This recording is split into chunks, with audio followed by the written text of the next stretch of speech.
You're going to pay for my pain and suffering because you couldn't stay beautiful, Dad? What are you talking about, Michelle?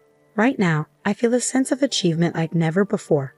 Today, I finally paid off my mortgage. My husband Daniel and I took out a 35-year mortgage right after getting married. We split it equally between us. Fortunately, the land belonged to my grandfather, so we got permission to use it. Despite this advantage, paying back the loan was a challenge. Ever since our daughter, Lisa, a high schooler now, was born, I've been constantly juggling housework, childcare, and work with no time to rest. Daniel isn't good at housework, so I ended up doing most of it. However, I could only manage this because I work from home.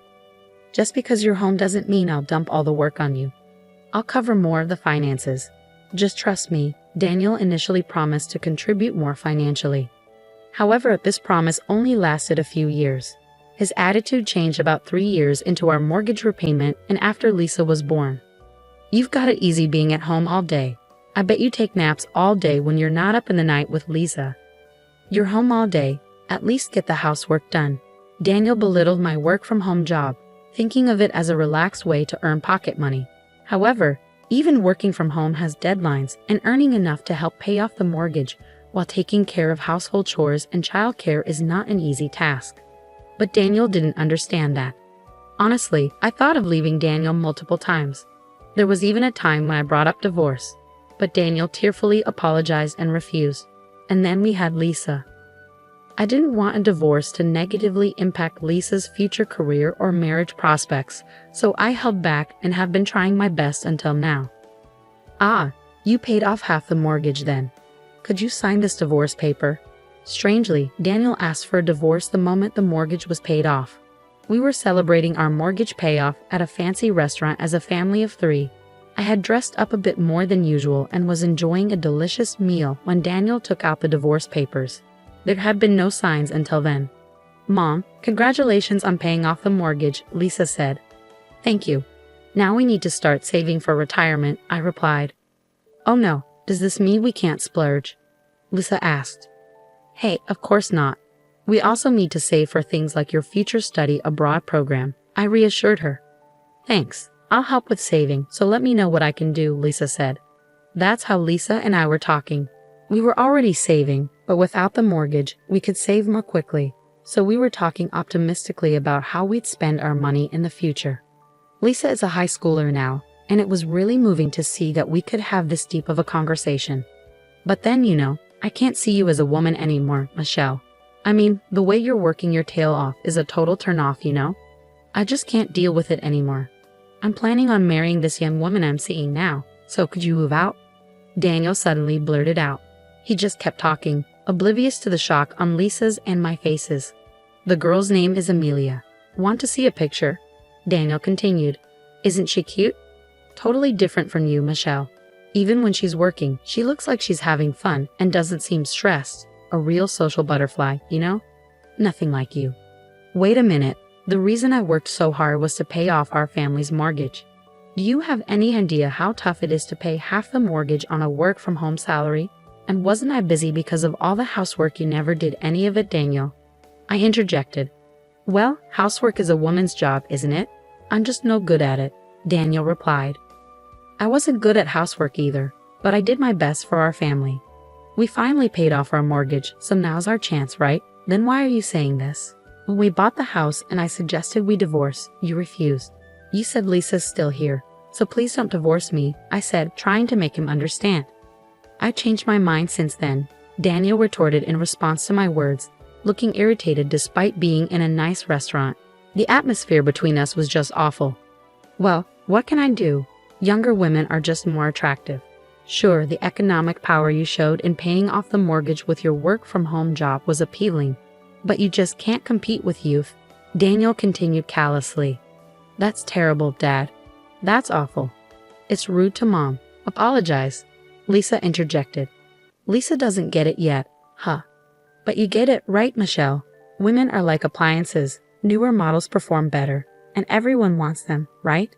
Daniel compared me to an appliance, which was incredibly rude. Well, I don't have any feelings for you anymore, so it's only natural that I say rude things, right?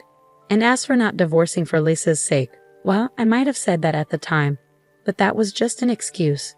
Daniel continued with his unbelievable statements. Before I could even comprehend them, he kept going on with his arguments.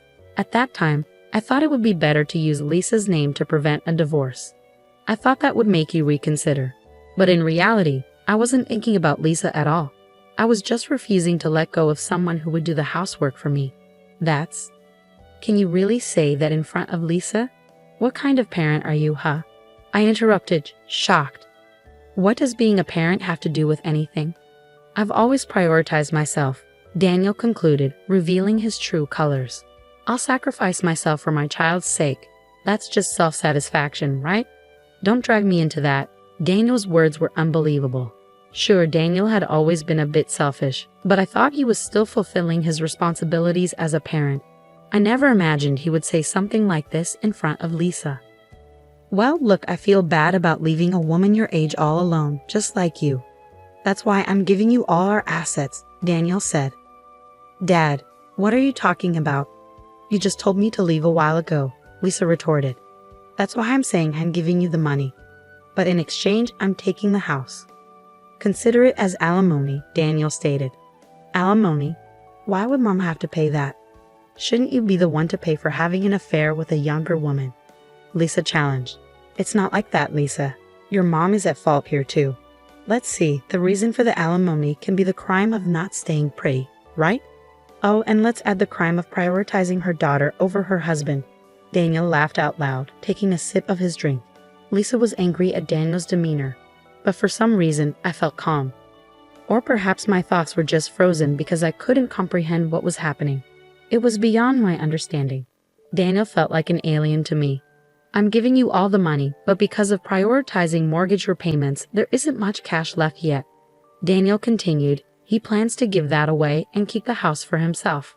And the alimony is for not being able to stay pretty and for prioritizing Lisa. I can't comprehend what he's saying at all. I was desperately trying to figure out what to say to this alien like Daniel. I guess involving lawyers and our parents would be realistic. I was about to speak when Lisa beat me to it.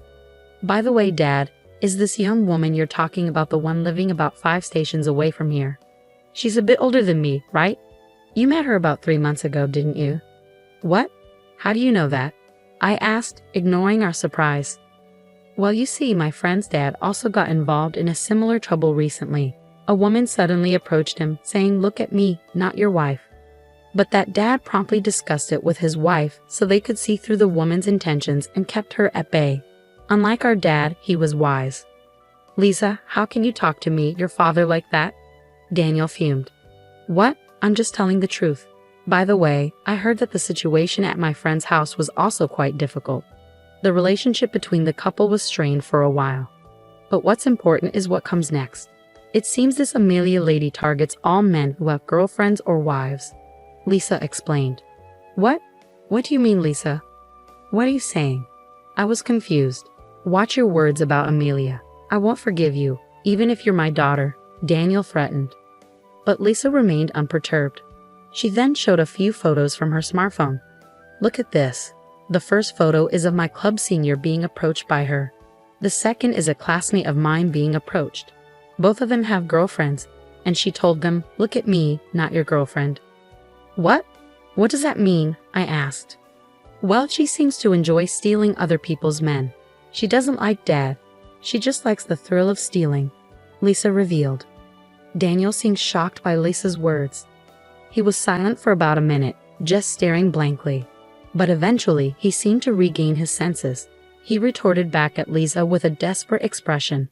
No, Amelia isn't that kind of person. Don't spread such lies. I love her, and Amelia loves me too. Stop making false accusations just because you're a high schooler. Even in high school, there's not a thing or two you know. The one who doesn't know anything is you, right, Dad? Lisa challenged. What was the reason for alimony again? The sin of prioritizing your daughter over looking good. What is that? Some new kind of stand-up comedy joke? It's not funny at all, Lisa continued. That's no way to talk to your parent. You're being disrespectful, Daniel retorted. Then, Dad, you're being really rude to Mom. Aren't you claiming alimony for weird reasons? I mean, the house is in Mom's name, right? And about the mortgage, Mom was the one who paid more under the guise of child support, right? The contributions to the household chores are also vastly different. If you really want a divorce, you should pay the cost of the house, which is under Mom's name, right? Of course, that includes the full price of the land. And the one who should leave the house after paying the alimony while having fun with Amelia is you, Dad," Lisa pointed out. At Lisa's words, Daniel seemed to be lost for words. Perhaps somewhere in his mind he realized he was at a disadvantage. However, he didn't seem to want to admit it at all. He argued back desperately at Lisa. "You just don't want a divorce and are making stuff up. Amelia has a stealing husband hobby, huh? It's useless to try to trick me with such lies. Amelia told me." "I was her destiny," Daniel asserted. Yeah, whatever," Lisa replied dismissively. She seemed to have no interest in Daniel's rebuttal. Instead, she was looking at the menu excitedly, wondering what was coming next. On the other hand, Daniel, his face turning red, continued to complain to Lisa. "Amelia and I are bound by true love, and you guys are the devils trying to interfere with that. You could even pay the alimony as an apology for that." "Oh wow, really? I didn't know that. Amazing. You really know a lot, not being a high schooler at all," Lisa sarcastically remarked. "If you insist on that, why not involve a lawyer?" Lisa continued. "What? I mean, you think you're right, don't you? But Mom won't be able to accept such an absurd claim, right?" "Well, yes, that's true. I think it's impossible to accept such a nonsensical claim for alimony," Daniel admitted. "Great then, let's at least fill out the divorce papers. We can get this deal when we get home, right? And we'll submit it tomorrow. Then we'll get a lawyer involved for alimony and property division at a later date. All right, it's settled. Now, it's about time for dessert. I'm looking forward to it." Initially taken aback by Daniel's incomprehensible statement, his words gave me courage. Regardless of what kind of woman this Amelia was, I could no longer love Daniel. Daniel, too, wouldn't be able to live with us from now on. If that's the case, there's only one thing to do. All right, I'll sign it then. I signed the divorce papers that Daniel had brought. The three of us then silently finished our last dessert and left the restaurant. The following day, the three of us went to the city hall to submit our divorce papers. The divorce was successfully finalized, and Daniel and I started living in separate weekly rental apartments. Of course, I was with Lisa. After a while, we each hired lawyers and started discussing the divisions of assets and alimony. However, there was no lawyer who would acknowledge Daniel's claim that I couldn't stay beautiful and I prioritized our daughter over him. Daniel's liability was recognized. Even Daniel, who had refused to listen to Lisa and me, seemed weak when spoken to by a lawyer. In the end, he honestly admitted his fault. Ultimately, the divorce was finalized with Daniel renouncing his share of the property. Also, the house would now solely be in my name. This seemed to have been influenced by Daniel's long-standing neglect of the household chores. In any case, it turned out to be the best result for Lisa and me. "Oh, I don't need any money. I've got Amelia. You guys can just cling to that old house once you finish your 35-year mortgage. I'm starting a new life," Daniel boasted until the end. However, unfortunately, Daniel was not able to start this new life. It turned out that the young woman was just as Lisa had described. Amelia liked to toy with men who were already in relationships or married. So Daniel got dumped as soon as we separated. Apparently, she lost interest. Of course, this was unexpected for Daniel. Having lost his assets and the love he believed in, a flustered Daniel immediately sought to reconcile with me. "Michelle, I'm sorry. Please forgive me. You're the only one for me, and I'm the only one for you, right? What are you talking about? I'm tired of doing housework for you. Plus, I don't think I can stay beautiful in the future. And of course, I plan to prioritize Lisa and myself over you. I can't afford to be sued for alimony again, so reconciliation is out of the question. Absolutely out of the question." I firmly rejected him. Being rejected so brutally must have been a shock to Daniel. Since then, I've received no contact from him. Now I've moved out of the weekly rental, and I'm happy living in my own home. Having paid off the mortgage with just Lisa will soon start preparing earnestly for college entrance exams. Of course, I plan to support her with everything I have.